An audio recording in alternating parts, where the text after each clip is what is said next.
the warrior for reason, Matt Dillahunty. All right. Hello. I can hear that there are people here, and it's always better when people show up. Hello, New York. Thank you guys for coming out.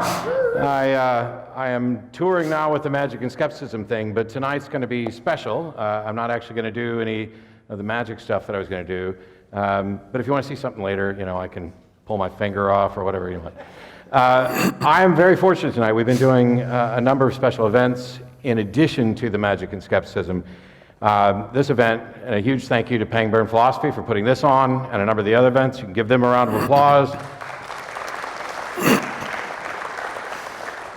I'm very keen on focusing on skepticism and humanism this year and maybe next year and for the rest of my life. And running around doing this show, engaging in magic, something I've been passionate about since I was 3, teaching skepticism, something that I became gradually more passionate about, encouraging humanism and humanist values, has put me in a position where I am fortunate enough to have great conversations with some people that I have never met. And tonight, I'm very happy to be joined by a special guest who I literally met about 3 hours ago, right about the time that I tweeted, hey, it's 3 hours until we do this event. And I like this because sometimes when we announce the events, there are people who immediately want to take sides or determine what the event's about. I did an event in Toronto with Jordan Peterson, and people were like, wait, is Matt agreeing with Jordan and they're going to sit there, or is Matt disagreeing with Jordan and they're going to debate? What's it going to be? What's it going to be?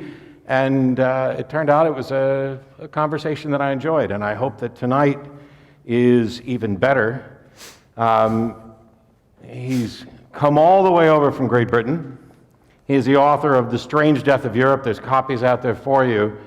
Please give an incredibly warm welcome to tonight's special guest, Douglas Murray. Thank you.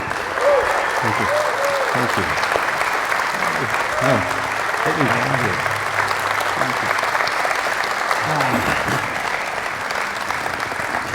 See, you can't see any of them. No one is. I can hear them. There's somebody in a white shirt that I can see, yes. So yeah, we were at dinner talking, and we were talking about how to actually introduce you. And of course, you and I just met. So this is our first date. Everybody gets to see us engaged. We had an almost date before, because I was in the audience when you were in London with Sam Harris and Richard Dawkins. And That's right. Sam asked me as a guest, and I was there in the audience. So. And Sam didn't bother to introduce us at all at that, or we would have been able to do this before. Could have been fast friends longer than this. But we had a brief discussion about labels, about how do I, is this the British neoconservative intellectual talking head proponent of a think tank who's has his thoughts on Islam and immigration and all this, and you know, as an author of 4 books, soon to be 5, I think. Yeah. And that led to some concern about labels that I think we share in many areas.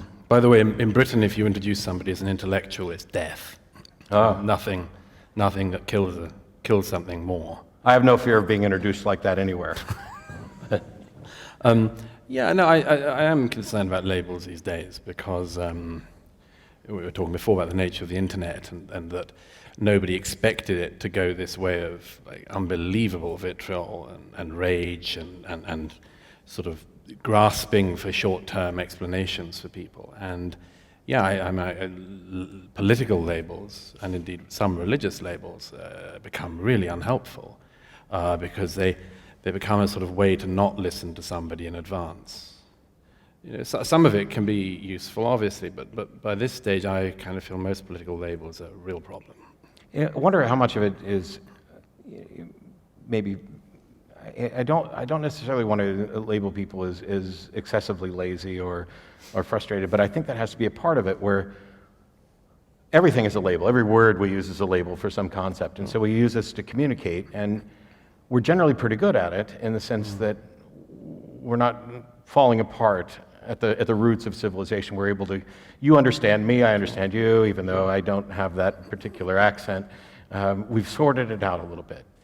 But when we talk about the labels that we put on broader concepts, what I find happens quite often is they're either used as a way to dismiss without any actual substantive conversation, or they're used as a shorthand where you just assume the people you're talking to have the same understanding of the label that you do. Right. And that's not necessarily the case. No, and I don't want to labor the point, but transatlantic, it's not a consistent language about politics. Where I'm from, liberal means something different from what it means here, for instance.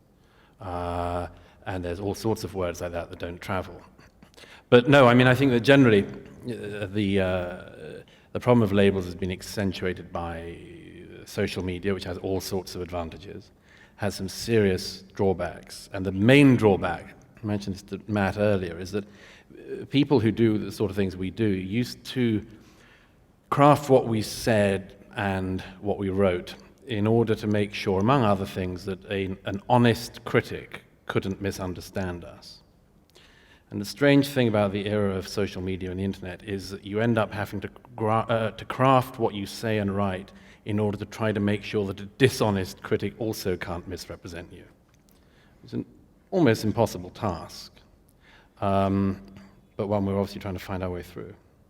It's when it comes to the sorting out which are the honest critics and which are the dishonest critics, I find that's actually getting more difficult as well, because while I pretend to read minds on stage, I can't actually read minds. And so if somebody comes after something I've said on Twitter or Facebook or whatever, I have to spend a great deal of time before I even decide if I'm going to respond or how I'm going to respond.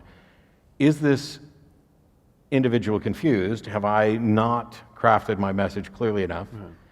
Or is there some way I could reword the message to rehabilitate this individual? Or are they one of the dishonest ones, the people who are sometimes labeled the outrage brigade by my friend Seth?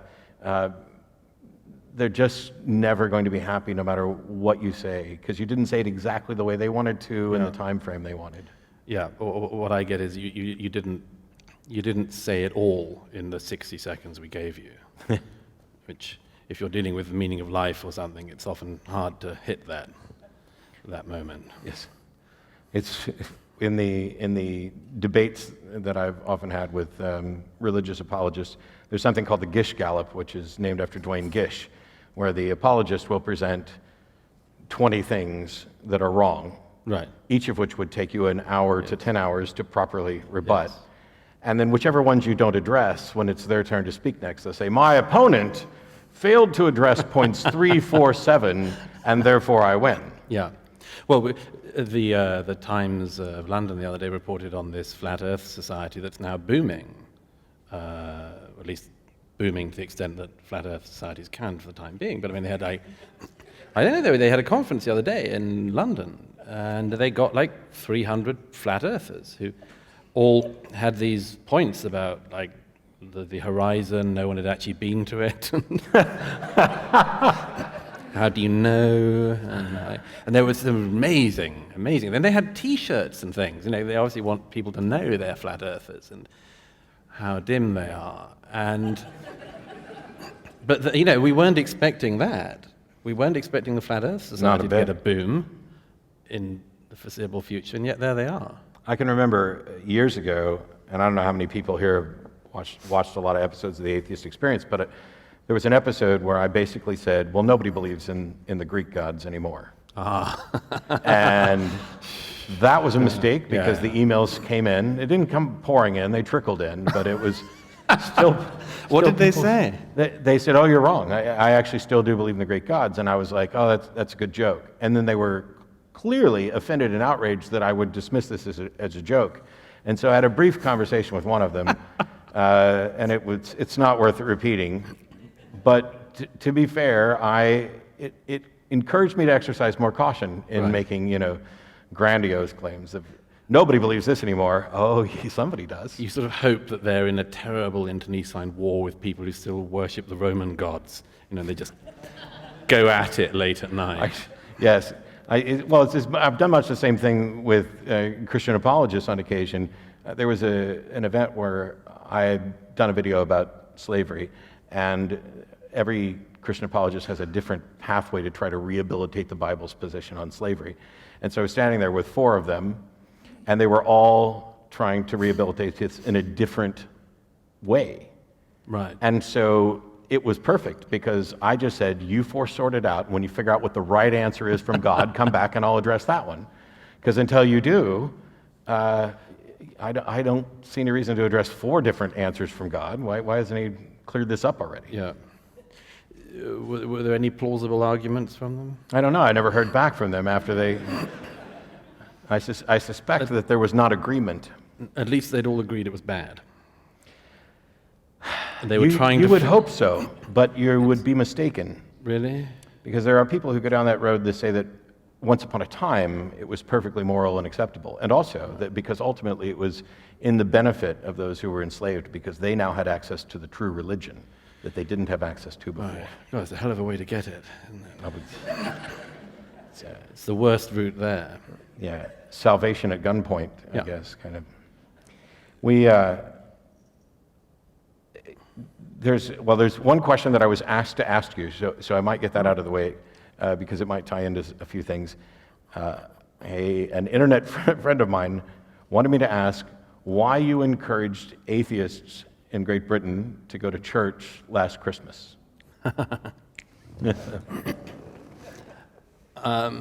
Good question. We go straight into the deeps.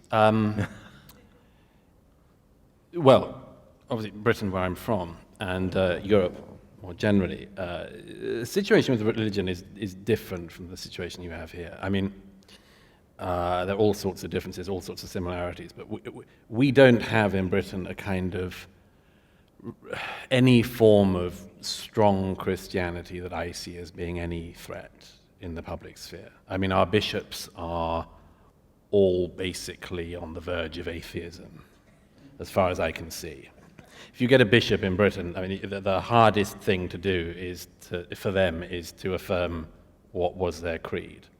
You know, it's filled with sort of God, as it were.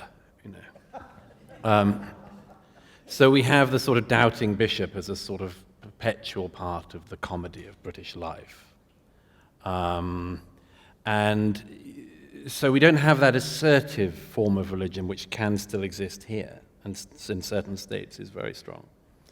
And I think it's partly, I write a bit about this quite a bit in this recent book. I think that we are in a very strange place in Europe, in Britain, in our relation to faith. And for all sorts of reasons, of which we can get into, we are in this situation that a wonderful French philosopher called Chantal Delsol described as being in the situation that Icarus would have been in if he'd survived the fall. That is that by the time that the Cold War finishes in Europe, we've dreamed all of these religious dreams and they've all crashed. We've dreamed all of these political dreams, including 2 big ones in the 20th century that turned out to be global nightmares. So that by the time the last of those falls, we are on the ground, wounded, burnt, singed, badly bruised, and rather amazed to find that we're still here, with this big question that then comes up, which is, what do we do? And again, I mean, this doesn't apply in quite the same way in this country as I see it. Which I think may be one of the reasons why this kind of question goes up, but I want to let you get through it.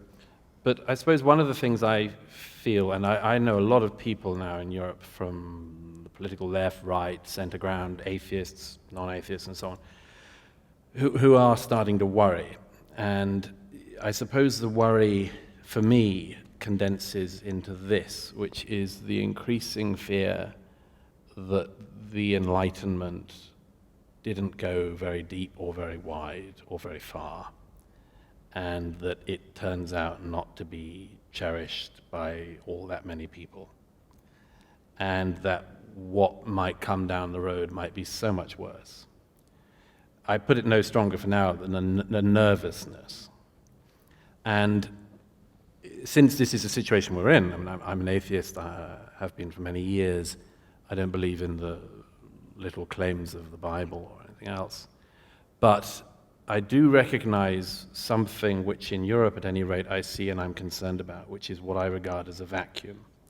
And one of the only interim answers I've been able to put forward is to say, we can accept the fact that we're atheists, we can accept the fact that we don't believe in literal truth and so on, and yet have to find a way to remind ourselves and each other of how we got to where we are. Because there's a whole set of things which I and others start to worry about. And one of the few ways I've found to try to explain this is to say that includes in engaging in parts of your past which you no longer believe in, at the very least to know how you got to where you are now.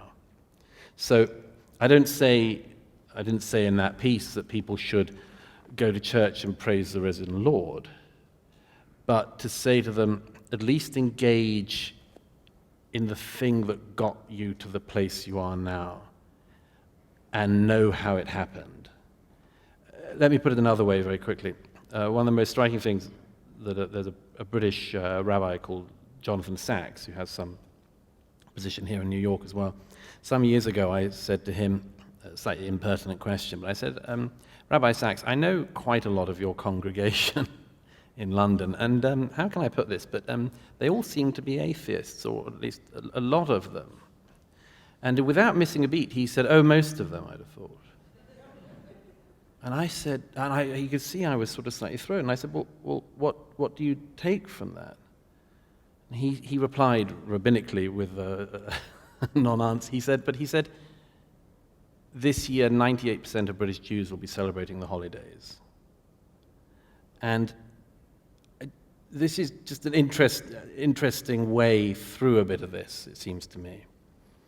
Accepting the realities of where we are, but not casting people into it, particularly the people you and I both know and have come across, who find the position, once they arrive there, of atheism to be a very lonely place. And I just, as I say, it's not an answer to the whole thing, but as an interim thing, to say at least remain engaged in all of this idea and all of this past. Engage with it. I think I might understand what some of the confusion and concern is, and I suspected some of this is differences on either side of the pond. And for me, not having grown up in Britain, suffocated by Church of England, and its largely atheistic irrelevancy, I find it strange that you're talking to a rabbi who says that 98% of Jews are going to be celebrating the holidays. I'm assuming he's talking about Christmas. Oh, no, he's talking about the Jewish holidays. He's talking about the Jewish holidays. And yet, we know that, I think studies have shown that 50% of Jews in Israel are secular. Sure. And Reform Judaism doesn't require any belief in a God. So sure. we often make a mistake of talking about religion as if it's one thing. Yeah, absolutely. That's absolutely false, because Judaism, even in its varieties, is already very different. The Reform Judaism doesn't require a belief in a God, and so you get a rabbi that's not surprised that his congregation is largely atheist, and then you get conservative and Hasidic Jews that I doubt very many of those are atheists, and then you have the various varieties of Christianity, and one of the questions that's come up quite often is, why is the view of religion in the UK so much different from the way it is in the States? And I've often heard it put forward that this is an issue of a free market, where in the UK, because you have a state religion, there was no competition to draw people in, and the United States, we had freedom of religion, and so they're in competition to market. Yes, I mean, let me give an example of that. Everybody in the UK lives technically in a parish, and that means that the priest in that parish could, even if you were a non-believer, be responsible for your spiritual well-being, for your funeral, for instance. Now, of course, that doesn't mean that everyone automatically gets a Church of England funeral, but it means that the default position is that the state church would be there.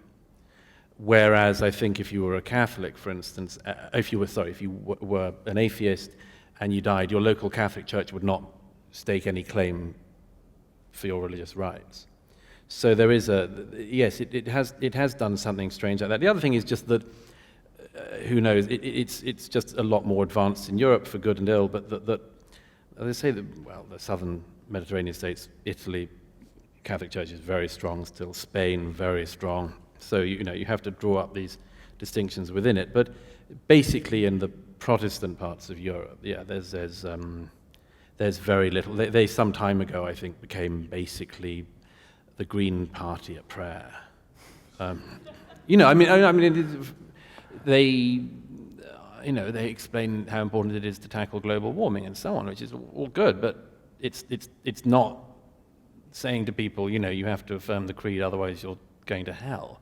I heard good things about Spain in the last few years, pulling away from the church and instituting a far more secular government. Yeah. To the point where I joked that if my country became a theocracy, I'd go to Spain because at least I had 2 years of high school Spanish, which sets me up better. The country that is most striking in is Ireland.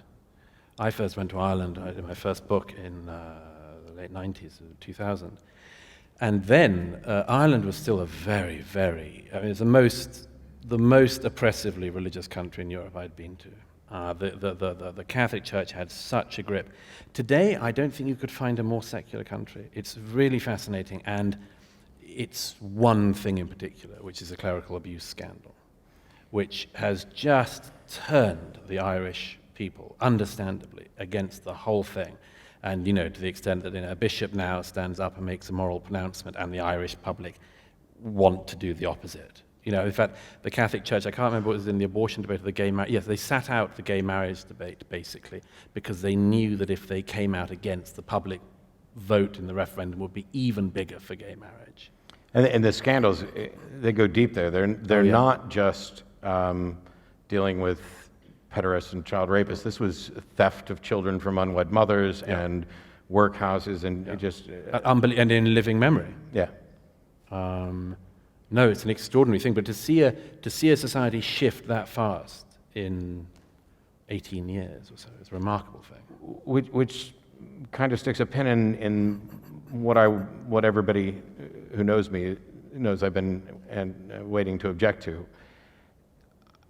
If the fear is we're losing something, so as a stopgap measure, go back to what got you here.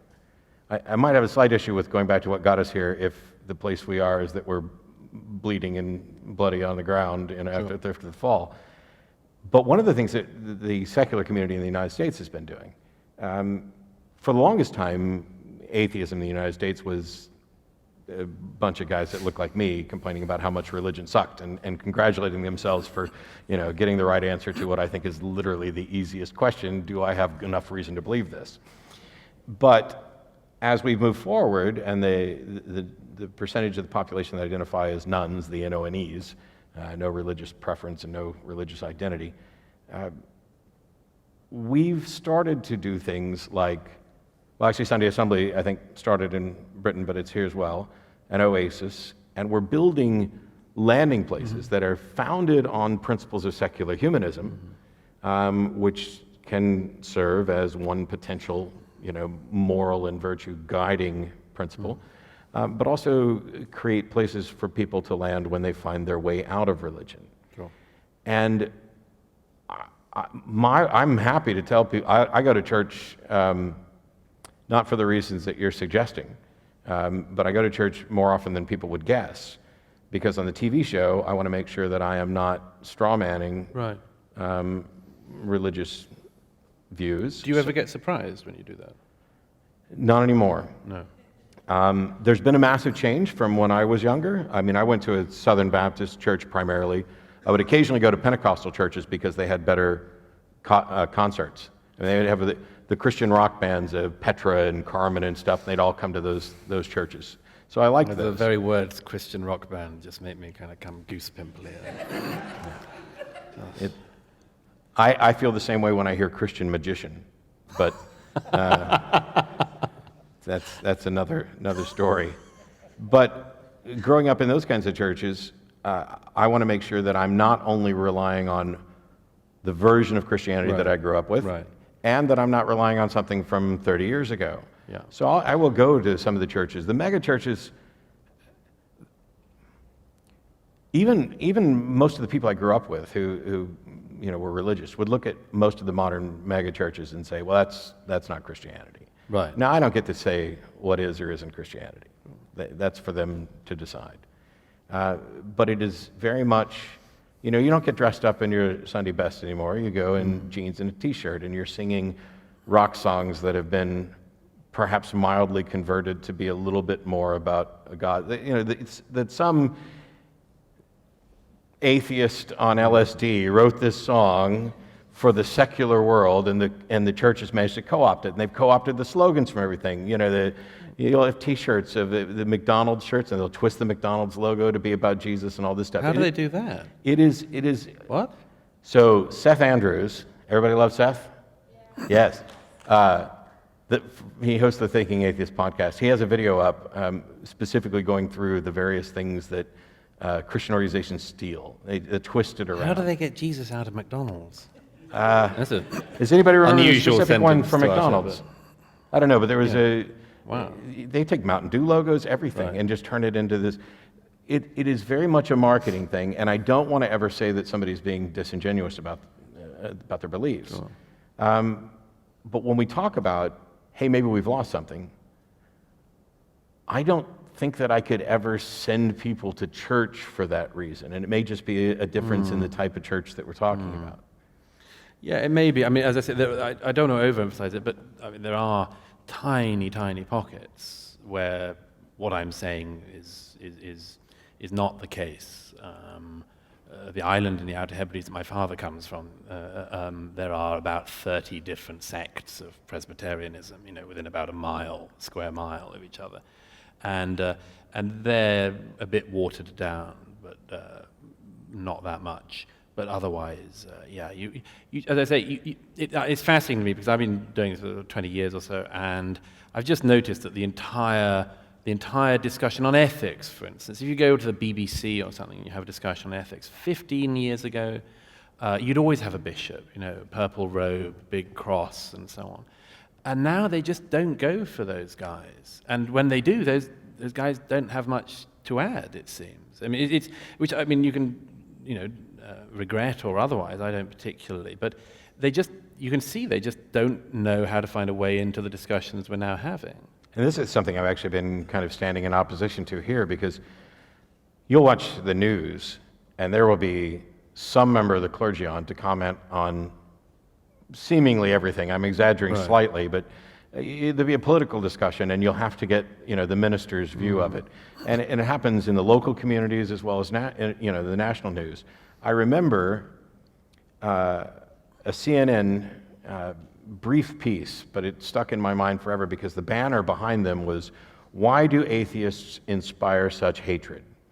Of course, I immediately point out the question is flawed because it presumes that we're the ones inspiring this, rather than why is hatred directed at atheists? Because then it could be our fault or their fault or a combination. So asking the wrong questions is probably one of the biggest problems in the world right now. But they had a panel on to discuss it. How many atheists were on that panel? None. Really? Not one. 2 Christians and a Jew to explain to the world that atheists were just really bad at PR, and that we didn't have any morals to live by. My sense is, by the way, and again, I mean, this is a positive. My sense, even in this country, is that a lot of the religious leaders, they don't quite want to tell you what they really believe, which is a step in the right direction. And my impression still is that most of them know that the culture has shifted or is shifting significantly enough that they know that some of the things they might believe or might have claimed 20 years ago have become total landmines for them. So here's what we'll do. You come down to Austin, we'll take a drive to San Antonio, and you can listen to John Hagee, who runs one of the biggest churches in the United States, talk about how nasty atheists are, and if they don't like God's country, they can get out of the United States, boy. He must be about the only one who hasn't been caught with a rent boy. Haven't they all, almost all? And I notice a late friend Christopher Hitchens used to have a great riff on this, that whenever you saw any of them holding forth on moral issues, you just make a note, and before you knew it, you'd find they'd maxed out the credit card trying to pay some rent boy. The scandals are almost consistent rule. this, So I'm this amazed actually- Hagee, I don't know what the laws of defamation are like in this country, but I'm amazed No, you're Hagee fine. is already not. Yeah, well, and he's just one of many examples. There's some that are, and this is another problem with the internet. There's a pastor, I'm not even going to bother saying his name, because he's already gotten too much publicity. Tiny, tiny church, and yet broadcasts over the internet, which gets him all kind of attention, mostly from atheists who want to just say, "Oh my gosh, this guy is terrible." I don't know what percentage of church-going Christians actually care what this guy says, but he's awful with regard to women and everything else. But when clearly there's going to be differences. I wonder if how much of the differences that we're seeing are actually related to differences in culture. Because I have some rather troubling questions related to culture. And as you've spoken a lot about issues related to multiculturalism, I figured maybe we could address some of that, because what does it mean to say British culture, Western culture? Is there even enough uniformity of value for that to be a meaningful phrase? And what is it that we should be worried about losing if that's diluted? Yeah, that's a huge one. We're all trying to think about this at the moment. And there are versions of it that sound nicer than others. Some are horrific. We have this big discussion now, what is our culture, what is Britishness, what is... And every country in Europe is having that discussion, and I hear it here, I hear it in Canada. Sort of constant self-examination. There's nothing wrong with that in a way, although it can cause what I regard as being a kind of breakdown. I mean, if you said to any individual all the time, who are you, what are you, you'd end up on the couch quite fast. And I think it might be the same for societies. If you just keep asking what you are rather than just getting on with it, you can kind of instigate an increased nervousness. I think my instinct is to not care. Right. I'm happy to adopt whatever labels apply to me and to explain what those labels are, but there's nothing about me. This actually bothered my wife a little bit when I said so, because she cares a lot more about her heritage and her history and the people from the Appalachian Mountain or the Smoky Mountains and things like that, and what those people have gone through. And I don't want to be just dismissive of history, but one of my ancestors was the preacher who was the founder of one of the first 3 Baptist churches that became the Southern Baptist Convention. And apart from it being novel, I don't care about that. Right. But there are also people in my past and cultural ties I could make that I would be that I don't view as negatives. Right. But they're not me. No, but there's another French philosopher, Alain Finkielkraut, who recently said in an interview something I was very struck by. He said, we in France used to think that what we had was worth taking around and giving to the rest of the world. And then we retreated from that idea. And he said, now we're in a position of thinking, can we at least still have it for ourselves? And I was struck by that because, again, it might be a thing of, depending where you are and what you've seen, but I given some of the things that France has gone through in recent years, some of which I write about in the book, multiple really terrible terrorist attacks and assassinations and so on, I can see why they are getting nervous and wanting to address some very fundamental principles. Is what we have in the secular French state, which allows for religion, but now is dealing with new problems, is it all vulnerable? And I know a lot of people who feel it is. And I suppose another thing, I spend a lot of my life as a journalist traveling, not just across this country and North America and across all of Europe, but the Middle East, the Far East, and Africa, and so on. And there is a definite feeling you get in certain places of, I don't want to enforce my own view of my own society on this, but this is very different, and it reminds you, therefore, that what you have is unusual. And I suppose that at different times, people become more aware of how But be careful how you say this, but how lucky we may be in this country and in the country I'm from, for instance, that we're even within this discussion and freely able to have it and so on, and that some things down the road might stop that being the case. So I think that there are moments when societies become kind of febrile like that. Let me give an example. I mean, if any of you have ever been mugged or seen something terrible on the street, We're in New York. so it changes the way you look at people for quite some time afterwards, and maybe forever. Yes. If you've seen anything really brutal in the middle of a sophisticated, cultivated place, it will fundamentally change the way you look at everything afterwards and the way you look at people. And this is the case with conflict zones, war zones I've been in.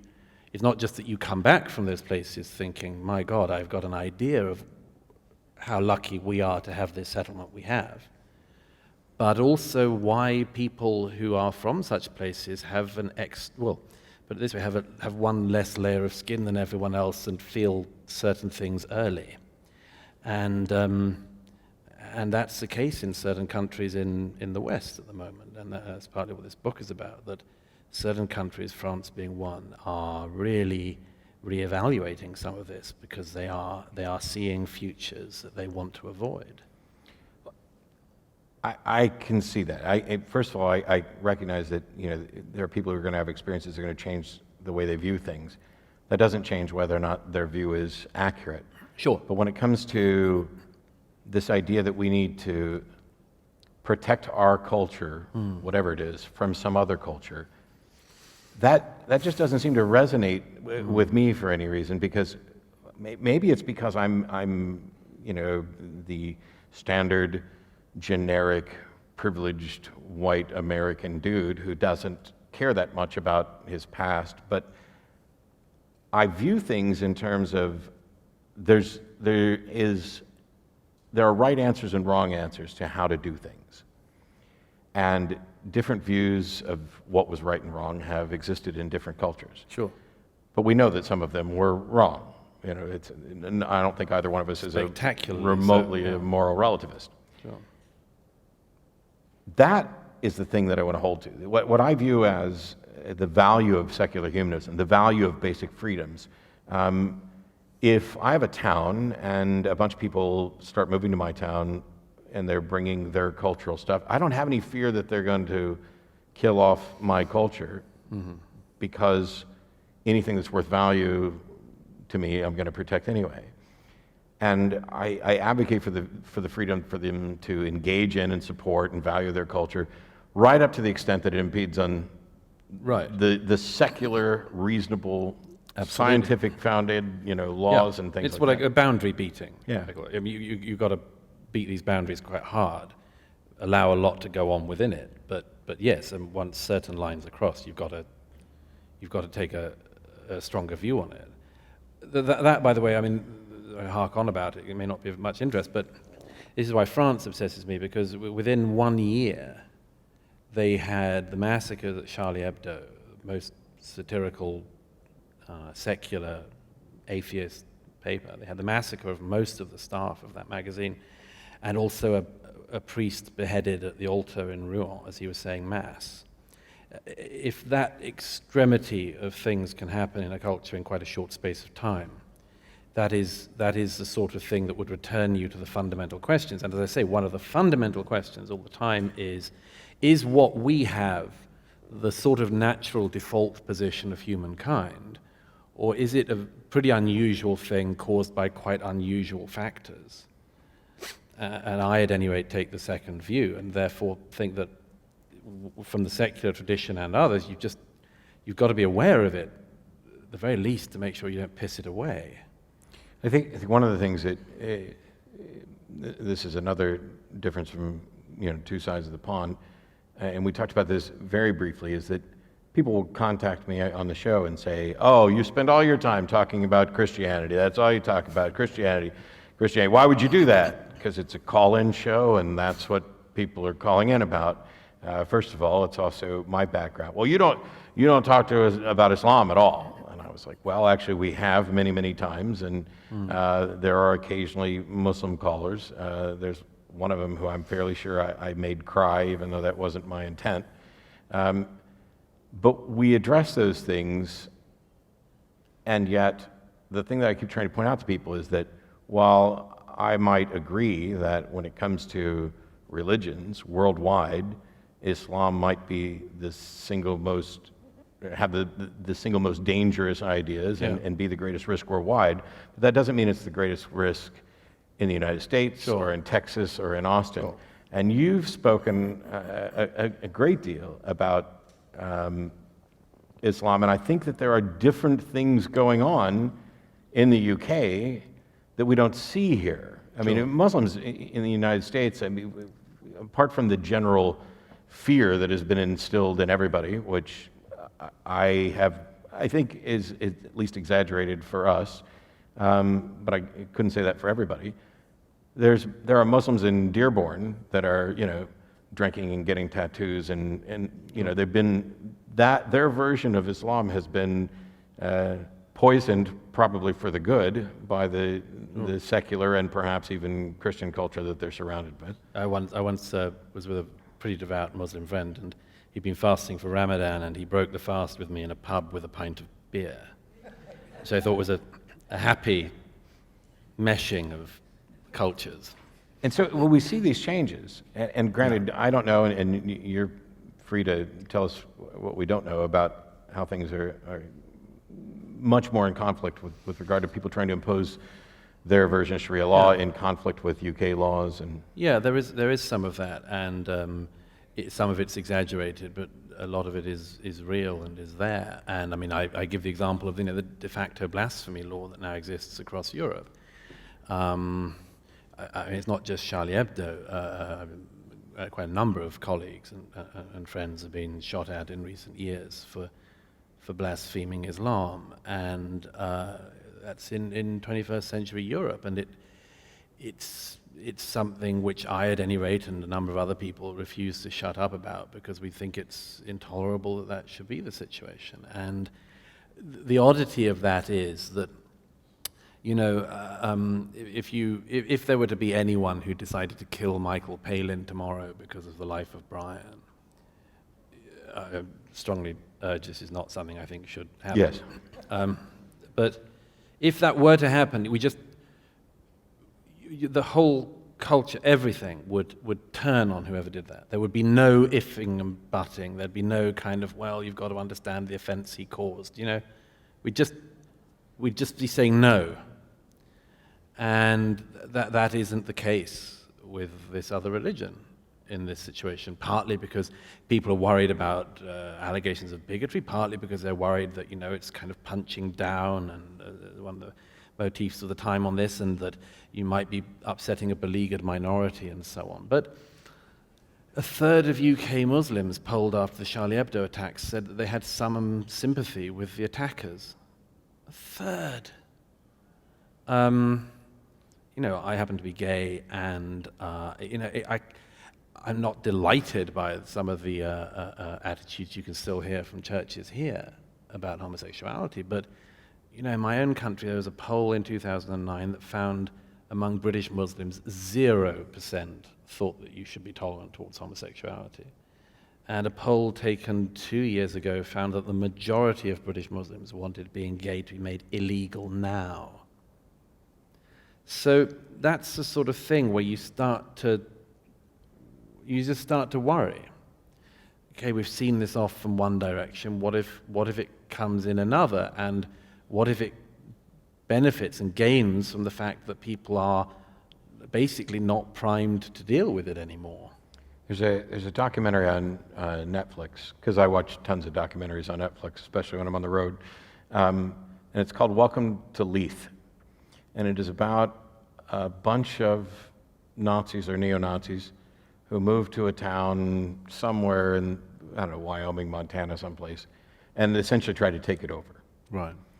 And it's really eye-opening, because it makes you wonder, well, what would happen if they tried to do this in my town? Now, it would take a lot of them to take over, Austin or New York or whatever, but in a small town, if you had a massive group of people show up with a particularly dangerous ideology, such that they could actually take over the city council, that they would become the dominant voting bloc. Right. What protections do you have? Right. In this case, I'm interested and we're looking at exploring this as a project. There are a number of towns that have been taken over by religious ideologies. There are towns that are almost exclusively Mormon or Hasidic Jew. And I have concerns about the constitutional rights of the individuals who live in those towns. Sure. Because in the states, the default is, oh, well, that, you really can't have any power, because we've got the Constitution and it's there to protect us. And as a reminder, you can in fact run for office anywhere in the United States if you're an atheist. Please stop spreading around that thing of my state constitution says you must believe. Yes, that was all settled by the Supreme Court in the 50s and then fought a couple other times as well. But you can run for office. But we had to fight it in court just to show what the Constitution says. And if they could take over a town, I get why people are terrified of that.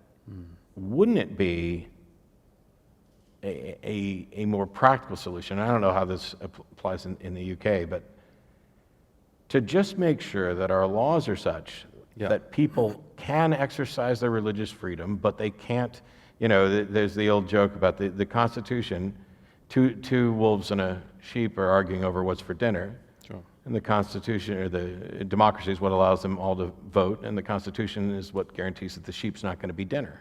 Yeah.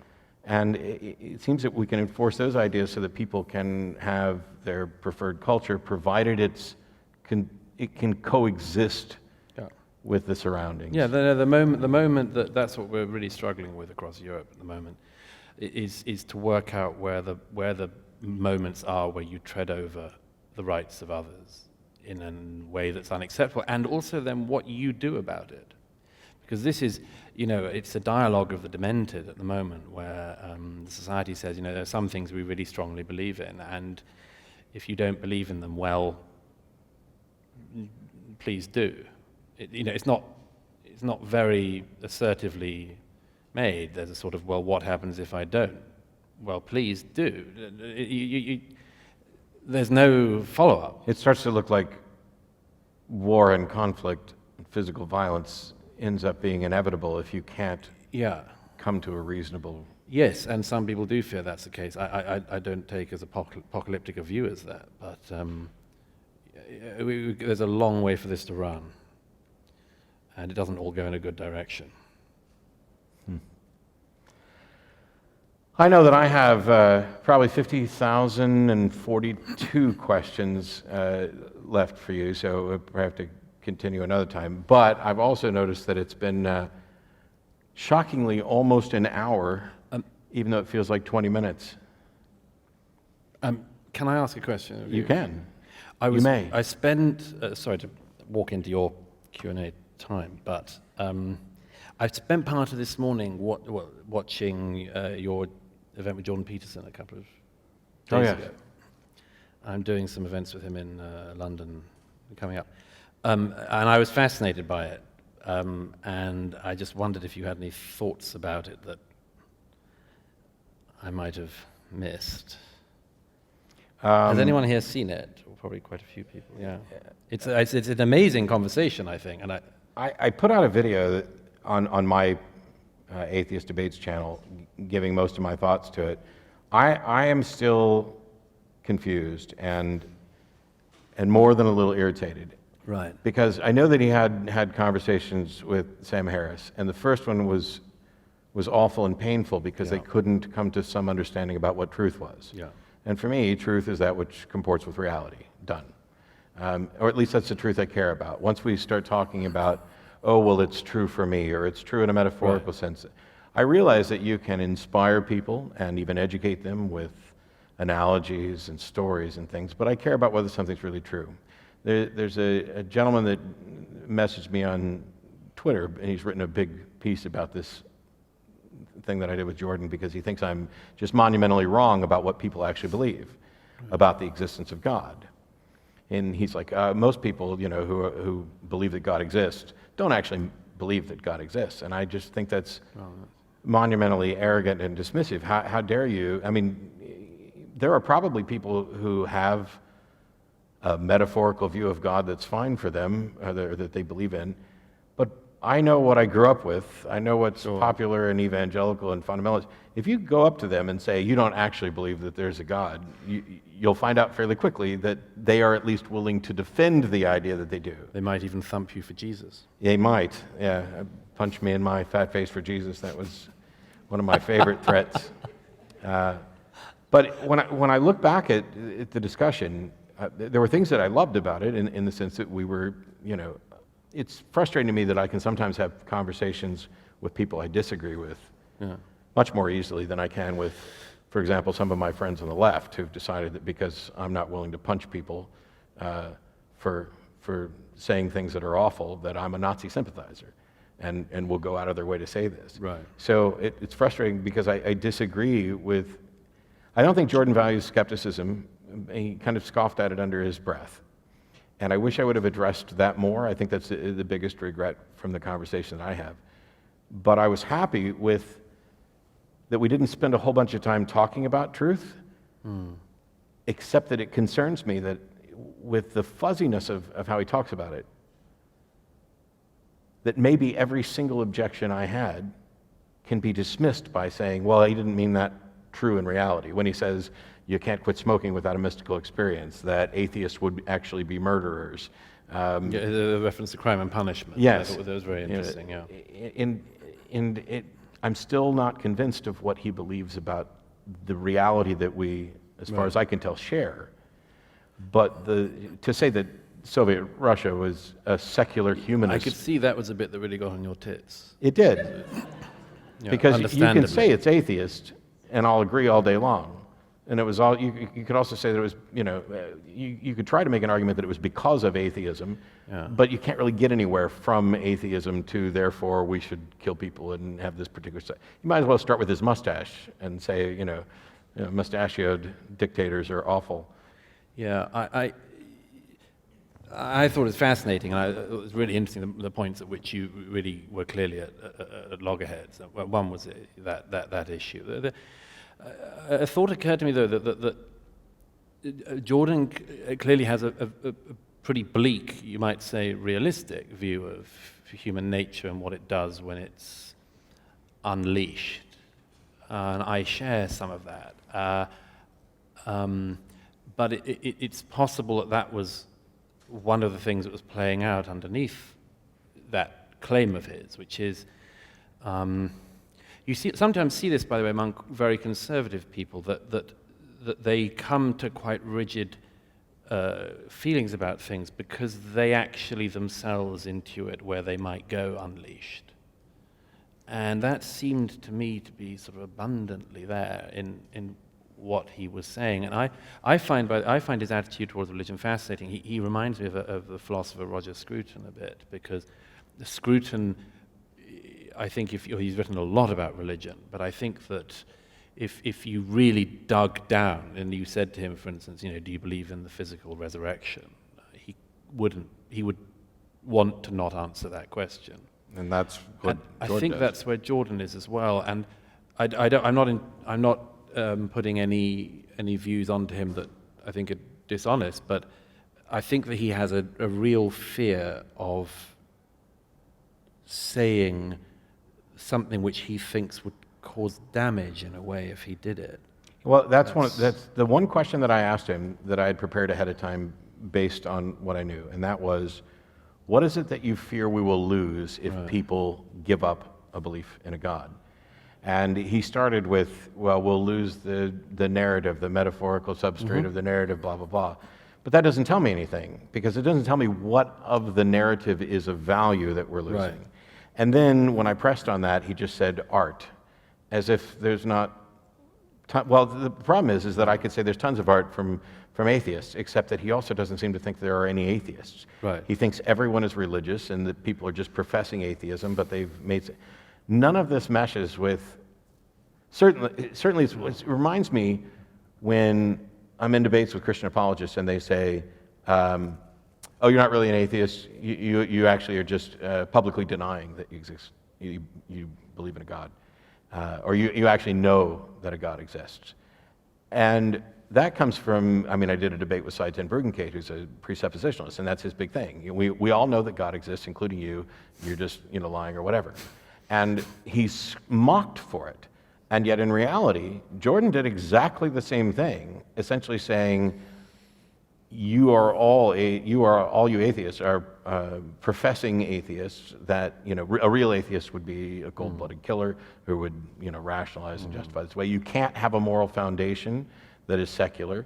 And he tried to use AI. Anyway, I don't want to go through the whole evening, but it was essentially the same thing I get from unschooled, uneducated apologists on behalf of a much more strict view of religion. And that's why earlier, you may be right about what he's afraid of. And I tried to get to what he's afraid of. But when you were talking about suggesting that we may have lost something and encouraging people to go back to church for that, I didn't know how similar those things were. I think there's a difference. I'm slightly towards his direction. Some of that. I mean, I don't want to belabor this, but just one example. A little while ago, after a talk, a young man, a student, came over to ask a question afterwards, and he said, this was a real warning flash. You'll know this. He said, "I don't understand why you don't talk about IQ differentials." Because you're Douglas Murray and not Charles Murray? Yes, exactly. And there's no relation. But he said, "I don't understand why you don't talk about IQ differentials." An interesting subject that might be. It's not a specialism of mine, and so on. But it's also something more than that. And you often find this in conversations with people. You unearth something you thought or were worried about, which you just hadn't found the right way of addressing. And I was sort of trying to dodge this young guy, because to me it's a little bit like somebody coming over to me and saying, "Why don't you ever talk about the Jews?" You sort of moving swiftly on, but this young man who said this to me, I was sort of struck. He kept pushing at this, and I realized that I had a number of reasons for wanting to dodge this, and not just it wasn't my specialism, but I ended up saying to him that, look, you may want to keep delving into that and so on, but I said, first of all, I'm just not sure what you can do about that. And secondly, I said to him, I finally realized what it was. I said, I just would feel nervous about a future in which people were really interested in IQ difference, and where we lost a sense of, in a religious or atheistic sense, the sanctity of the individual. And it clarified for me that sometimes you see how a pile-up can happen, and you didn't realize that was why you didn't want anything to do with it. But that was the case with this young man, I'm sure.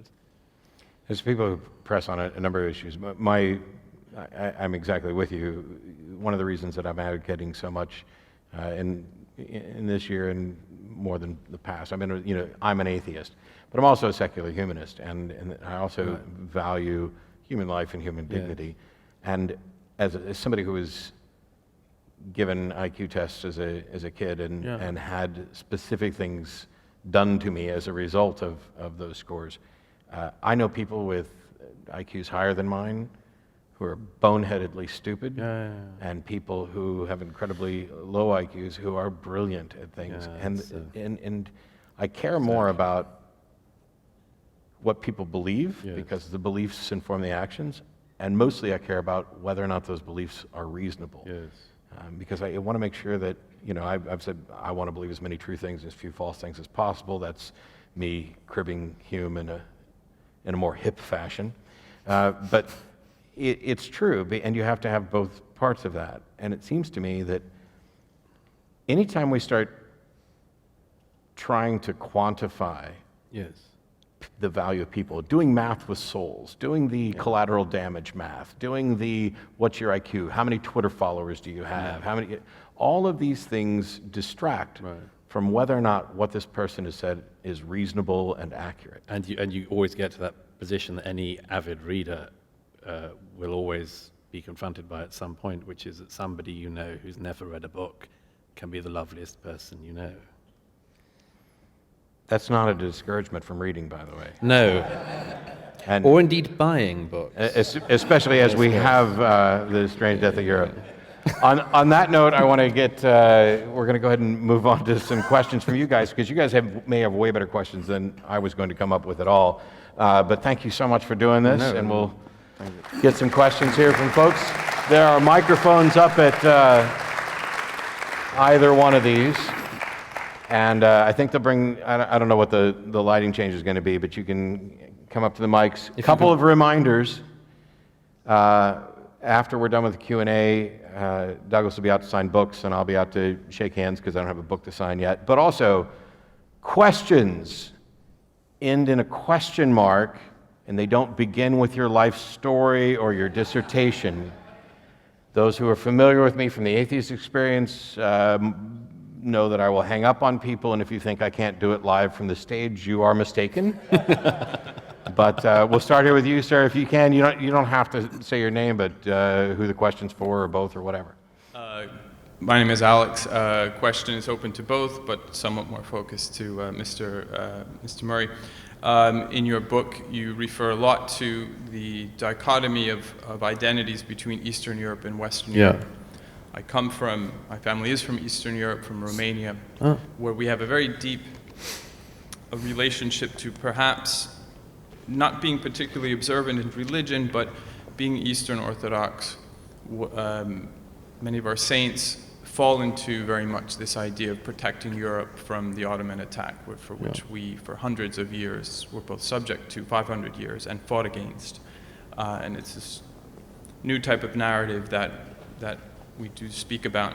I'd like to get some more impressions on not only how you see that as a potential solution. You speak specifically about Slovakia and Poland, I reckon. Poland is doing a little bit different thing right now at the moment with their history. But if you see a solution in this sort of not necessarily virulent nationalism that we experience in the 90s in places like Yugoslavia, but rather, do you see as a corrective model in Western European identities by saying, as you say, sort of revisit the paths that you've developed from potentially in a church? That's a very interesting question. Basically, for this book, I as well as traveling for some years to a lot of the countries that people have been fleeing from, both as asylum seekers and as economic migrants, I'd also spent recent years traveling across the continent from north to south, east to west, meeting a lot of migrants, for instance, who just come off the boats, the Greek and Italian islands, speaking to a lot of refugees, migrants, and so on, and following the conversations all the way up to the chancelleries of Europe. And yes, you're right. I mean, I came to the decision that the recognition fairly early on that there was a totally different view in the former Eastern European countries and the Western European countries. And look, I mean, this could all get very messy. I have no doubt about that, and I'm aware of what in some of these countries not very distant history has been, and we're always walking on precipices of some kind. My view is that the reason why they have a totally different view towards mass migration and other related issues is because not only they had a history for hundreds of years fighting with the Ottoman Empire, pushing them back from the gates of Vienna and much more, but because of what I think of as the 20th century issue. I mean, we in Britain, like you in America, we never had the Nazis in our country. They made it to the Channel Islands in the UK, but we didn't see populations rounded up and sent to the death camps. And you did see a lot of bombs, though. We saw a lot of bombs, it's true. And these things do remain in the memory for a long time, and rightly so. And my view is that Eastern Europe learned one of the worst things imaginable, which is that you can have your entire country and your culture destroyed from one direction, and just as you think you might get above the surface and breathe, it gets totally destroyed from another direction. I mean, to have lived under fascism and communism in the space of a few decades, and to have only come out of it quite recently, is bound to have an effect on you that is different from your view of the world if you were born and brought up in New Jersey. it's going to affect it. And I suppose the thing it comes down to for me is this, is that, and I am, broadly in agreement with what some of the countries in Eastern Europe have done in recent years in this regard. I think they know what I think was being a very important lesson, which is to be careful with your present and to be careful with your future, and not to carry out experiments on your country that you don't know how they'll turn out.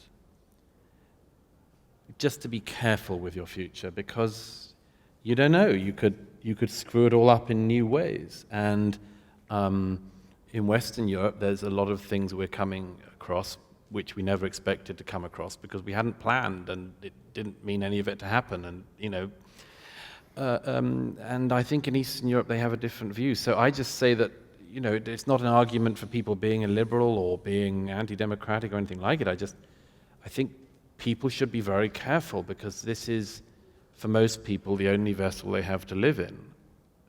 And if it's screwed up, you've screwed up the only thing they've got. So be careful. This doesn't seem to me to be a very extreme position, but sadly it's regarded by some as being so. But I, at any rate, still hold to it. Yeah, and for clarity, because I've heard you talk about this before, you're not anti-immigration. No. You are... I'm totally unbounded and unrestricted and uncontrolled. People walking in, just flowing in on boats without anyone knowing who they are, by, as happened in 2015, the millions. And I've seen the strain it puts on societies. I've seen the strain it puts on the liberals. And it's going to be very difficult. And I'm curious. Thank you for your question, by the way. Yeah, thank you very much. And also, I'm deeply honored to have gotten a ticket to be here tonight. And well, likewise. Thank you. Thank you. I'm a little bit of a I don't even know what the right word is. From a pragmatic standpoint, I understand there are nations and borders, and there are good practical reasons to make sure that we're not just, having wide open borders that anybody can cross and we don't know what's going on and where all this. On the other hand, in the purely impractical utopian sense, I have no actual objection to a one world government, a one planet community where we are about human beings. I don't think we're anywhere near that as far as, but I don't see a problem, and maybe this comes from I don't have some cherished culture that I'm trying to protect any more than I'm trying to protect humanity. And I don't know if there's any practical way to get there. Well, but I could certainly envision, and I don't mean just to go down like the Star Trek route, but a system where you don't have the border. Yeah, but I spend a fair amount of time in this country, and one of the things I have observed is that not absolutely everybody is happy with your current president. Imagine if you were trying to elect a world leader in a borderless world, and who you might get. Well, you would actually get President Xi for life. Yes, and I would actually, so I am a fan of other voting principles, a ranked voting system, and I'm a fan of other modes of... So you're in favor of a rigged voting system? Ranked. Oh, ranked. Where you rank your potential candidates. Thank God for that. So that you... It was an important thing to clarify. Yeah. but also, I like the idea of a council with checks and balances. I like the way our constitutional system works with checks and balances, but I don't think you need a president. And actually, in many places, the leader isn't the leader. Sure. And so I think there's a number of options. Anyway, I don't want to delve off into fantasy land. Was there somebody over here? I can't see you. Yes. Hi. Hi.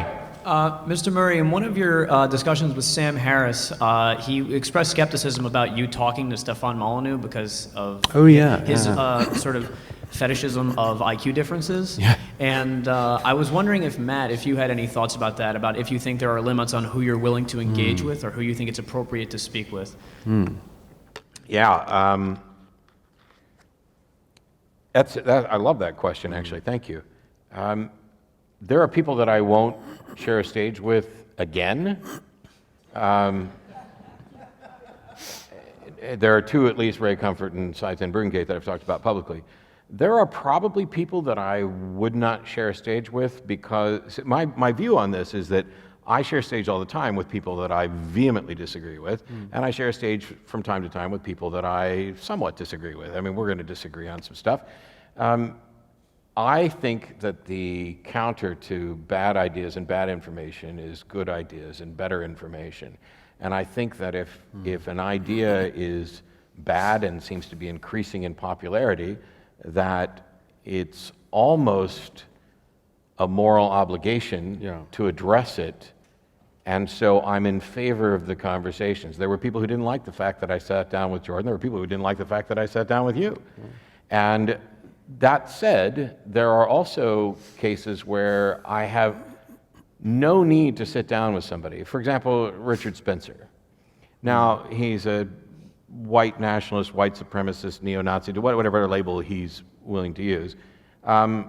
I can get up and speak about human rights and equality without having to have him on stage to do it. And I can also fairly and honestly address the things that he said publicly without ever mentioning him and counter that. If it turns out that those ideas become popular and they're starting to increase, then maybe it is a good idea for me or for someone to get up and share a stage and let's show the world.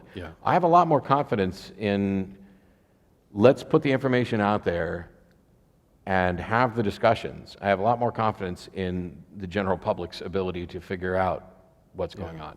That's often shaken. The flat earthers, the people who are part of various what I consider cults or quasi-cults of personality. With regard to some people, it's incredibly frustrating. But I've gotten pretty good at dealing with frustrating things. And it's not like I'm going to say there aren't any limits, but the limits are based on the potential good that it can do versus the potential harm of leaving it alone. I couldn't agree more. That specific one, Sam picked me up on, I think I said at the time, it's pretty much the same view now.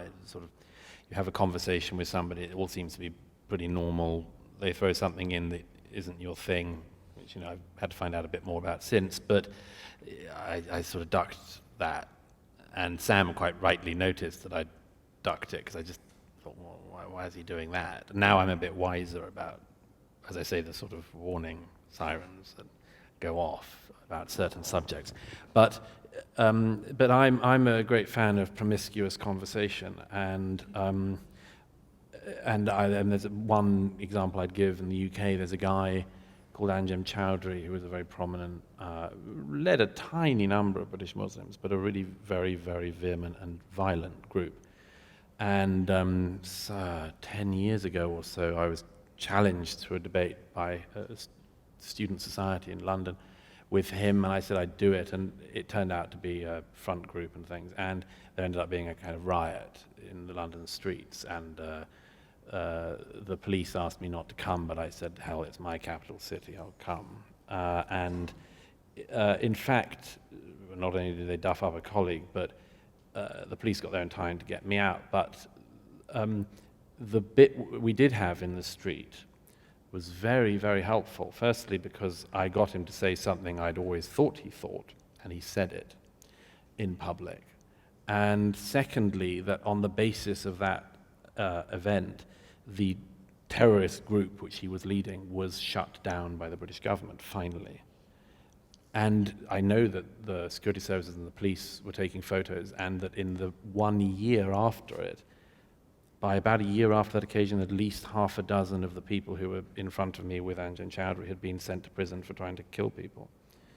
And I was very pleased that this event had smoked them out, and they'd appeared in public, and they shouted vile stuff at me and so on. It wasn't very pleasant to have 100 jihadis against me in the street, but it turned out to do an immense amount of good. And we met on subsequent occasions in slightly more studio-like environments. And again, you could show up what he thought, and just the fact that he just wasn't somebody engaging in normal dialogue. He was somebody who had a bunch of people behind him who he was encouraging to blow people up and assassinate them in Britain and around the world. And I'm very glad that he's now in prison. Not the only one of my enemies who's now in prison, incidentally, but that's another story. And that's why I'm not his enemy.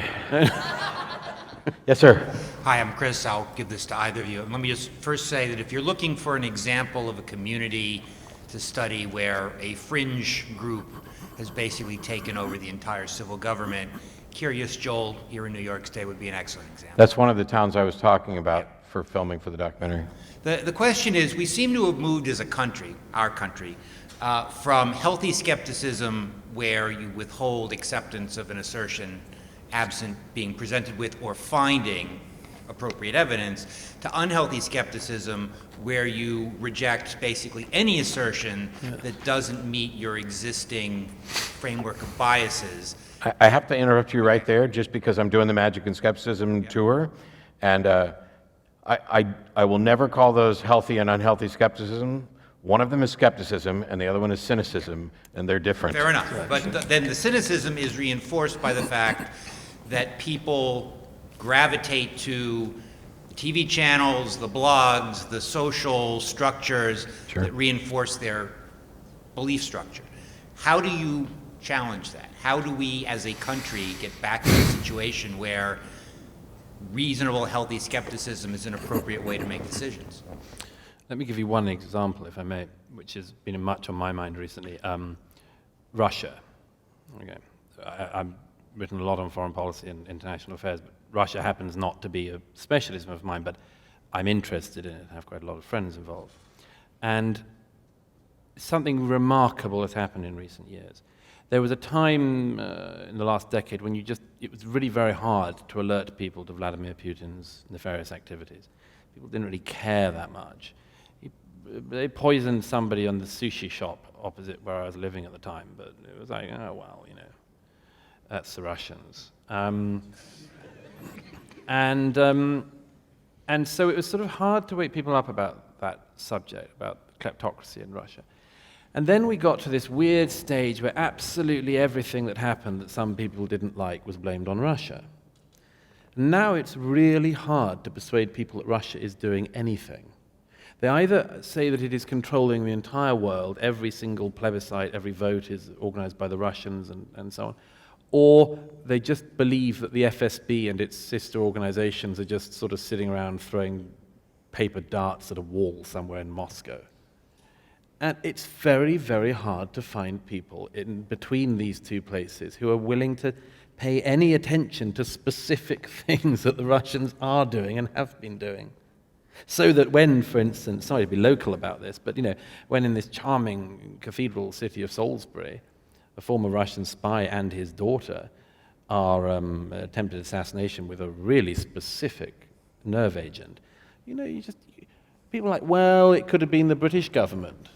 Oh, yeah, the British government's very keen to poison people in cathedral cities with nerve agents. Yeah, they're always doing that. But if they wanted to blame it on the Russians, that'd be the perfect way to do it. Yeah, exactly. It's the sort of, it looks like a false flag, And I didn't, as I say, and I'm not a Russia expert, so I don't have time to look at every single issue of it. I'm just aware that we're losing the reasonable place in which a reasonable discussion would be had.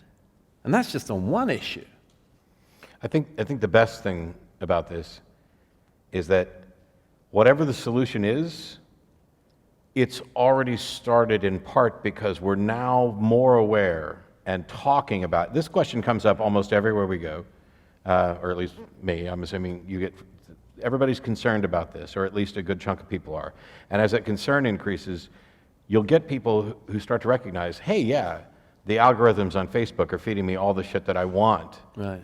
And all the stuff that I clicked on that I liked, and this isn't necessarily true. Or I've been only watching Fox News, or only watching MSNBC, or only watching CNN. I watch all of them, one of them to laugh at, and be terrified by, because, I like horror movies. I think the fact that we're becoming aware of this is, for me, a positive sign. There is no easy solution. There are probably people who are going to go to their grave. I've said before that people would ask, how long is it going to be before, religion goes away? And I was like, as sad as it is, I think a generation or two might have to die off because there are some people who just aren't going to change their mind. I think that some of that's going to be true for misinformation about politics and political regimes, misinformation about cultural phenomenon and people's preferences, how they override facts. But the fact that we're talking about it is step one. I'm not going to be able to give you a solution at all. I took a test. This is so sad. I took a test on Facebook that was kind of like, how insulated are you? And it was, I figured, okay, this will tell me how much of a bubble I'm in on Facebook, which was silly of me because it was just another Facebook click thing. And it had questions about movies and politics and all kinds of things. It was wide-ranging, and I'm not an expert at that sort of polling at all, but I'm also not clueless. I'm pretty sure it wouldn't have mattered what I would have clicked. It told me that I was in the least bubbly area of anybody, the percentile that they tested. And that's when I stopped clicking on any sort of poll stuff like that. The other thing is, I joked one time, the solution is to delete Facebook, but I think the solution may be to reset Facebook, dump all your friends, dump all your history about it. You don't get to do this, by the way. Facebook would actually need to do this. And it's not just Facebook, it happens everywhere. But I think sometimes, people worry about the reset. Well, this isn't like I'm resetting my life. This is resetting, my online presence. This shouldn't be that much more traumatic than changing my email address, which for a lot of people, I've had the same one for 15 years or so. But talking about it as a start and people caring about it enough to see that there is a problem that we should work towards a solution for, that's step two. Apart from that, I can't tell you, which was the short answer I should have given at the start of this. Oh, hello, good night. Hi. I'm a fan from Brazil. It's a great pleasure to see you both in person. Thank you. My question is in regard to Jordan Peterson, especially because he's being so prominent in the media on YouTube. His book is one of the best sellers worldwide. He's giving a lot of talks. And although I admire Mr. Peterson's views in many issues, when it comes to religion, it's quite disturbing for me, for being an atheist and everything. And I would like to hear both of you opinion on the question,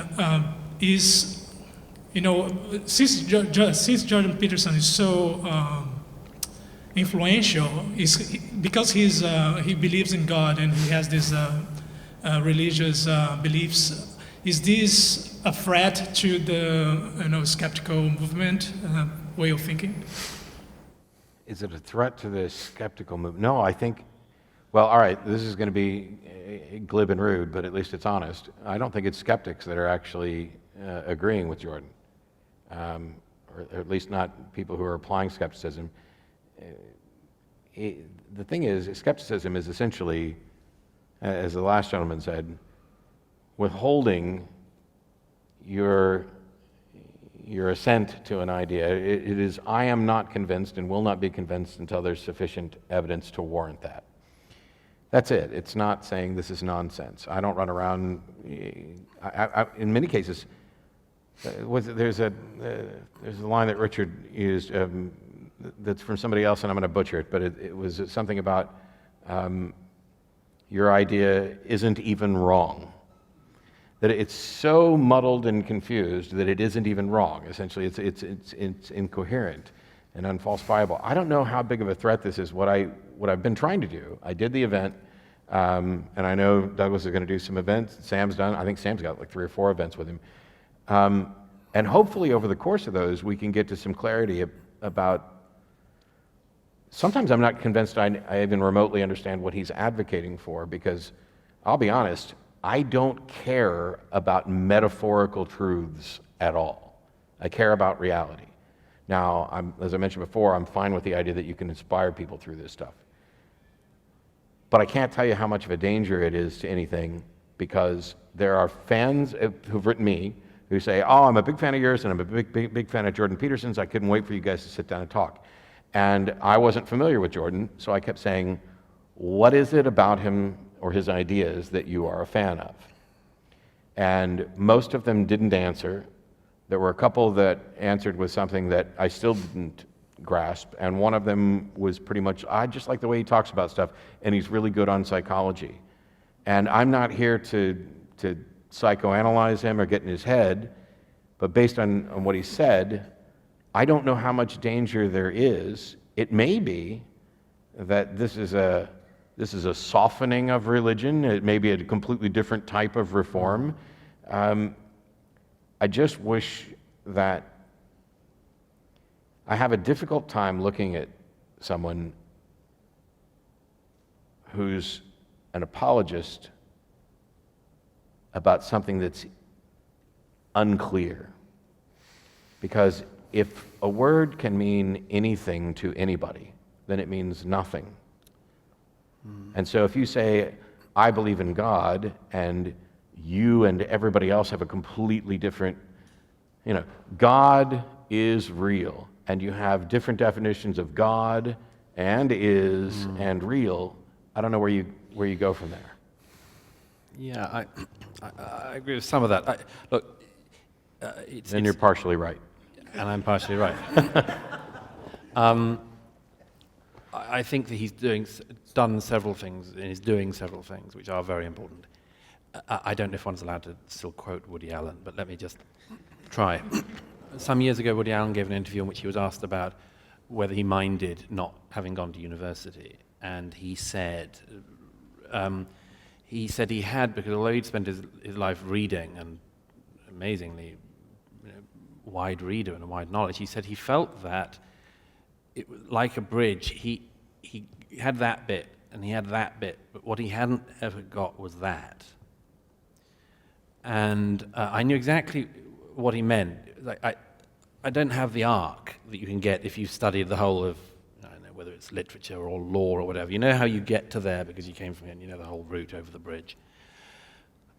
My view is that a lot of young people, which is who Jordan's mainly speaking to, I think, are people who just, they don't know, like, what is this tradition or this civilization or this culture or this art or this philosophy or any of it. They've been, maybe it's worse if they've been to university these days, but everything's been deconstructed. They're told there is no core idea, no core curriculum, all this sort of thing. Everything's going to be taken in its own context. And the world is befuddling to them because it's been presented as more befuddling even than it is. And he's trying to give these people, and I think pretty successfully is, an idea of what that whole bridge might be.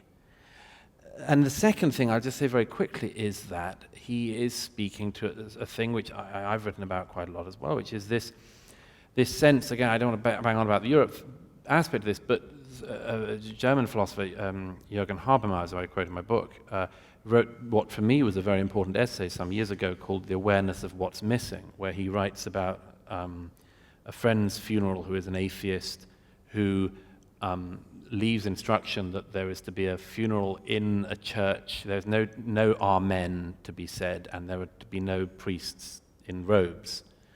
And Habermas, in basically his most coherent work, in my view, sums this up as the fact that he says his friend has recognized the loss of faith and has also recognized that we have not yet come up with anything that remotely goes into its place. Now, lots of atheists say we don't want to fill that place. We don't want to come up with new religions or replacements for religion and so on, fine. But that there is a vacuum there, I think, has to be recognized. And my own view is that there is a deep, deep longing that people will have with or without religious answers. And that to pretend that that is not there is a very big mistake, whether you're a believer or a non-believer. And he appears to be speaking to those deeps. And I, at any rate, think that that is a great service. I have disagreements with some of the ways in which he answers that. But this final thought, I mean, this is all the time, there's an interpretation of what's happened with atheism over the last couple of decades, which is that, broadly speaking, in the 2000s, people were so worried about, among other things, post 9/11 and so on and so forth, that it had a great run at running straight at the thing. Did a terrific job, Hitch and others, amazing thing, but that we are in something that is following that success at the moment, by which I mean that running at the target worked to some considerable degree, but there are a set of questions now which we have to be engaged in which are slightly further down the road. And I think he's involved in that territory as much as or more than anyone. And I'd see no other plausible people at the moment. I think I agree with you that he's filling a gap that some people experience. I just don't agree that there's necessarily a gap, because I'm happy with taking the good wherever I find it, including within religious doctrines, and getting rid of the bad. And so the concerns that people have about the vacuum portion,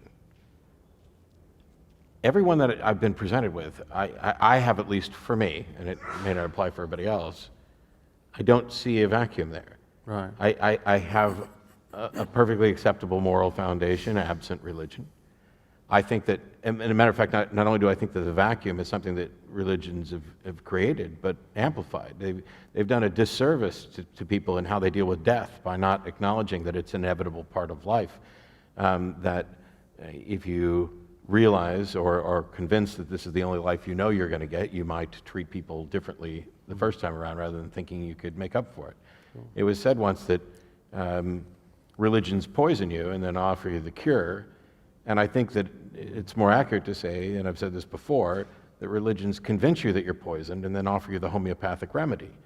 And it turns out that there was no poison, that you weren't a bad fallen creature, that you that your fears about death or loneliness or whatever, these are just the facts of the universe. The universe doesn't care about us, so we have to care about us. And that's where secular humanism comes in. So I agree that atheism doesn't offer anything to fill those gaps, but secular humanism does.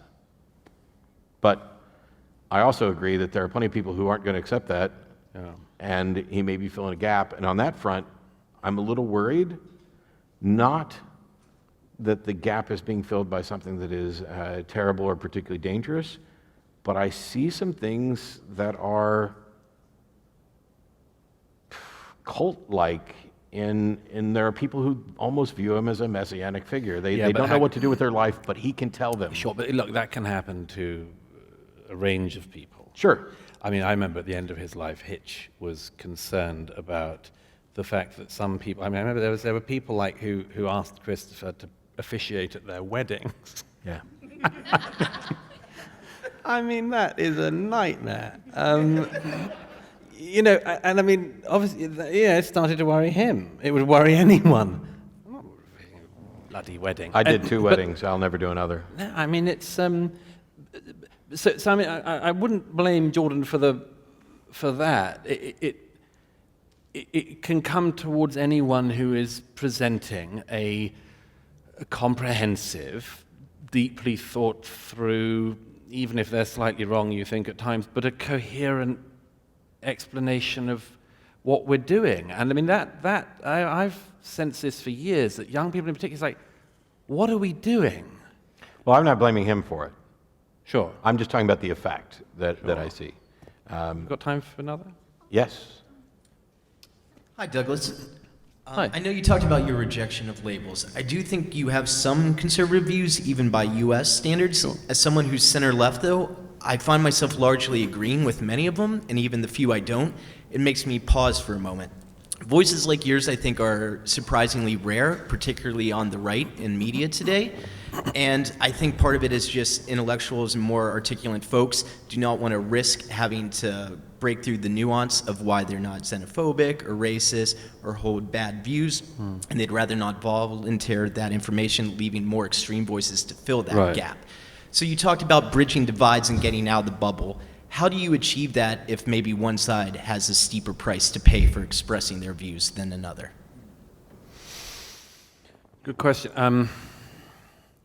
I broadly think that all this has been made infinitely worse by social media, which is one of the reasons why I don't engage on it. I said to Matt before, I mean, I wouldn't go out into the street and invite people to shout names at me, and then, like, if I didn't hear properly, go over to them and ask them to do it clearer. And in the same way, I don't seek out the sort of mad burlesque of the debate, or what passes for debate on social media. But it's clearly exacerbated because people on, I think, all political sides are increasingly behaving like trolls. So, I mean, you see it all the time. I mean, take abortion. I've got pretty typical European views about abortion. Okay, but when you hear people talking about abortion as if, there was one like shout your abortion a little while ago, like, at least concede this is a really important moral question, which we have to think about seriously, and you might come to one decision, either or the other. You might be pro-choice like me, but don't just try to piss off people who are pro-life.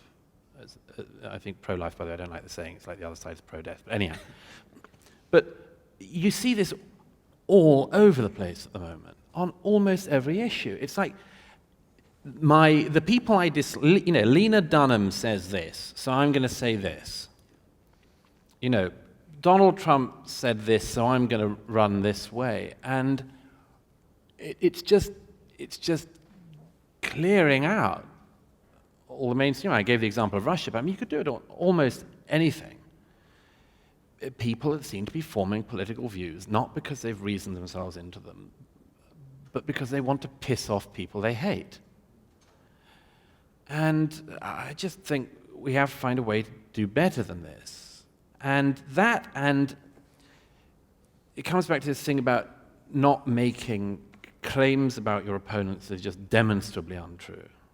I mean, I have this with Sam. Like, somebody said that a conversation Sam Harris and I had was like Nazism or something. Like, you gotta be the most fucking ignorant person in the world to think that Sam Harris, the West Coast yoga-doing, meditating liberal, is a jackbooted Nazi, okay? And I make no claim about myself, but you gotta know nothing to say that. You got to have not seen anything or been anywhere or read anything. Unless what you're trying to do is to clear out the decent liberal ground, okay? And that's what some people are trying to do. I see it all the time at the moment. It's like, we want to get rid of the voices who are plausible, so we'll make totally illegitimate claims about them being Nazis, fascists, white supremacists, and so on, in the hope that we'll throw enough mud at them that they're no longer in the debate. I say, again, you have no imagination of where this goes. Because if you've heard people, this is another thing we've all seen all the time. When the mainstream media can run roughshod over somebody's entire life and career, and you see it happen, you become very doubting about the next times you see it happen with people who you don't know about. And one of my things about this is that if you've heard 99 people illegitimately described as Nazis, it's highly likely that you won't believe the 100th time somebody calls somebody a Nazi, and it's possible the 100th time it's a proper Nazi. I saw this once in London. I won't go on. I saw this once in London at a debate where a really stupid person I knew was sitting beside me in a debate, and somebody stood up and asked a question. And another friend of mine, who was a Labour MP at the time, said, "It's the Nazi lady." Okay. It was somebody who I won't name, but a friend of David Irving's, this person he pointed to. I read a piece by this really stupid person in the Telegraph 2 days later saying, "It's appalling. Everyone's calling each other Nazis these days when they disagree." No, she is a Nazi. She actually is a Nazi. But it was like she'd heard it so many times that she didn't believe it when somebody said, "Oh no, that's the well-known Nazi." And that's sort of where we are. And it worries the hell out of me. I mean, the continent I'm from, we've got some Nazis around, okay? They're like, a Golden Dawn in Greece is about as thuggish a fascist street movement as you can get in 21st century Europe. If you claim that there's basically no difference between Golden Dawn and Sam Harris. I think the only thing I'll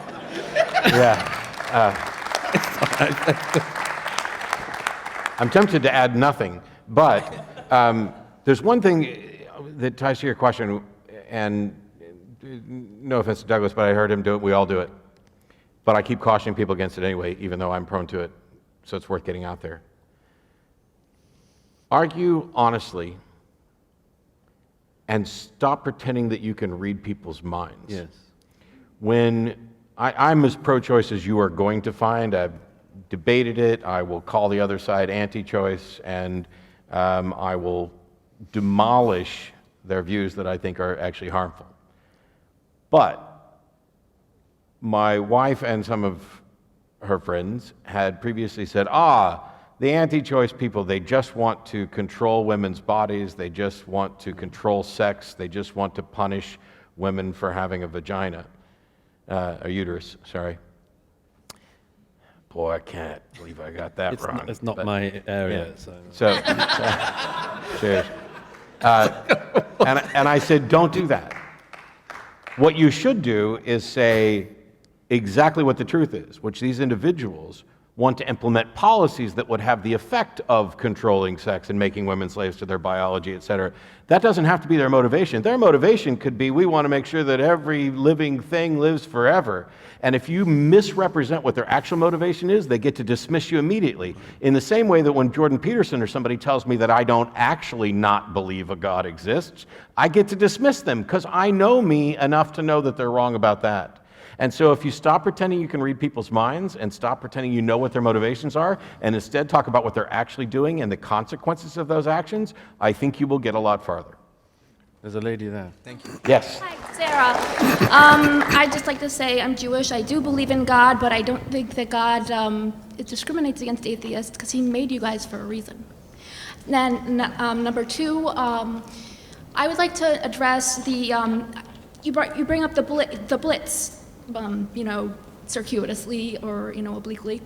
I would like to ask, first of all, as an atheist who speaks on religion regularly, weekly, do you find that that's a substitute for ministry? Your family is very strong in ministry. And number two, if you did not have your ministry, what would you have a passion for that kept you going? And what would you do as a vocation? Is this for me? Because I think so. You This is first. for you and for you. I was going to say I didn't bring up the blitz at all. You, So I know that your father was a Presbyterian minister. Yes. Not a minister, no. He was, but you were. He was a congregant. But, Okay, I didn't know it. Sure. There was your Wikipedia is incorrect. yeah, not for the first time. Yes. the short version is I'd have a passion for all the same things that I have a passion for. As far as I can tell, I mean, obviously I can't rewind the clock and remove my religious upbringing and everything else. I'd probably have a passion for much the same things I do, for learning and educating and magic and my hobbies. But the values that I have, the interesting thing for me was when I found my way out of the religious beliefs, I had to take an inventory of my entire life and why I believed what I believed. Hey, if previously killing people was wrong because God said so, well, does that mean I can kill people? It turns out, really easy answer, no. And there are good reasons. I'd rather not die, you'd rather not die. It's probably in our best interest to make sure we discourage that sort of thing. So you can have completely pragmatic, even selfish reasons to reach those conclusions. So what about psychopaths? Well, I mean, you don't get to point to the exception. They're not going to have a reason whether there's a God or not. The better question is, why did God make psychopaths? But I would... That's a question for psychology, whether he did or not. Well, so anyway, I would have a passion for much of the same things. My passion isn't let me destroy religion across the world. It is to... And because I'm not saying there is no God and religions are wrong, I'm saying I'm not convinced there is a God, and every time throughout history somebody's tried to argue for one, it's been logically fallacious and without evidential support. Personal faith without judgment is not support? I'm sorry? Personal faith without judgment of others is not support? Personal faith without judgment of... The person who just asked the question about religion dying out, it reminds me an awful lot of Oprah's idea about, a bunch of old white people have to die out before the racism is gone. It's a bit of a eugenic solution. It's not eugenics. I'm just saying that we're going to have to wait. I'm saying it's going to take time, that there are some people who... But what if it never dies because people like me teach our children? Well, it may never die. Matter of fact, I don't think that it will die. I think it'll just be diminished to the point where it's no more relevant than flat earthers. But I mean, maybe I could just chip in to say that I don't spend all my time arguing about religion or telling people to drop their faith or anything like that. True. But, I mean, you asked what else one would do, and I, at any rate, feel rather resentful about this. Not towards you, but I feel rather resentful about the amount of time I have to spend on this. Having been brought up in the Christian tradition, and I mean, I don't hate it, I don't loathe it, far from it.